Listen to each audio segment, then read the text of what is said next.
भोंदूबाबा Ashok Kharat files ही Jeffrey Epstein file सारखीच आहे. अमेरिकेमध्ये जेफ्री इपिस्टीन फाईल गाजली आणि महाराष्ट्रात अशोक खरात फाईल गाजते. या अशोक खरात फाईल्स मध्ये मोठे बडे मासे आहेत. मंत्री आहेत, आमदार आहेत, खासदार आहेत, लोकप्रतिनिधी आहेत, अभिनेता अभिनेत्री आहेत. त्याच्यामुळे अशोक खरात फाईल ही अफाट मोठी आहे आणि या फाईलचा खूप छोटा हिस्सा अशोक खरात आहे. या अशोक खरातची जर कसून चौकशी केली तर देशाला हादरून टाकणारी माहिती बाहेर आल्याशिवाय राहणार नाही. म्हणून राज्य सरकारमधलेच काही मंत्री या अशोक खरातच्या फाईल्सचा भाग आहेत आणि राज्य सरकारनेच तपास यंत्रणा एसआयटी नेमलेली.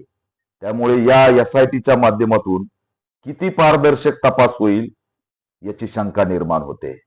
शेवटी महाराष्ट्राचा इतिहास ह्या अशा घटनांमध्ये नवीन नाही. 2003 ला स्टॅम्प घोटाळा गाजला होता आणि त्याच्यात अब्दुल करीम तेलगी याचा जो संशयास्पद मृत्यू आहे तो आजही चर्चेचा विषय आहे.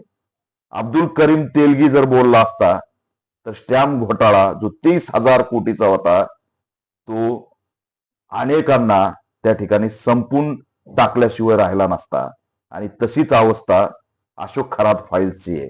त्याच्यामुळे अशोक खरातचा अब्दुल करीम तेलगी होण्याची शक्यता नाकारता येणार नाही. जेफ्री इपिस्टीन अमेरिकेचं प्रकरण असलं तरी अमेरिकेत सुद्धा जेफ्री इपिस्टीनला जेलमध्ये संशयितरित्या संपवण्यात आलेलं आहे.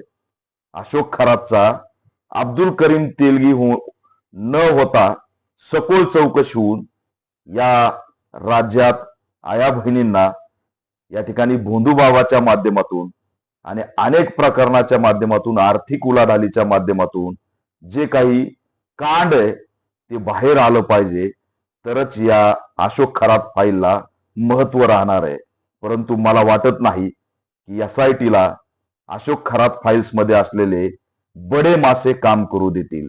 म्हणून केंद्र सरकारला आमची मागणी आहे की केंद्रीय तपास यंत्रणेने सीबीआय मार्फत अशोक खरात फाईल्सची सखोल चौकशी केली पाहिजे. अन्यथा या ठिकाणी अशोक खरातचा सुद्धा येणाऱ्या काळात संशयास्पद काही घडलं तर ते नाकारता येत नाही. जे 2003 ला घडलं ते यावेळेस घडू शकतं अशी सुद्धा शक्यता आहे. त्याच्यामुळे सीबीआय केंद्रीय तपास यंत्रणांनी सुद्धा याच्यामध्ये लक्ष घातलं पाहिजे आणि या अशोक खरात फाईल्सचं वास्तव बाहेर आलंच पाहिजे अशी ऑल इंडिया पॅंथर सेनेची मागणी आहे.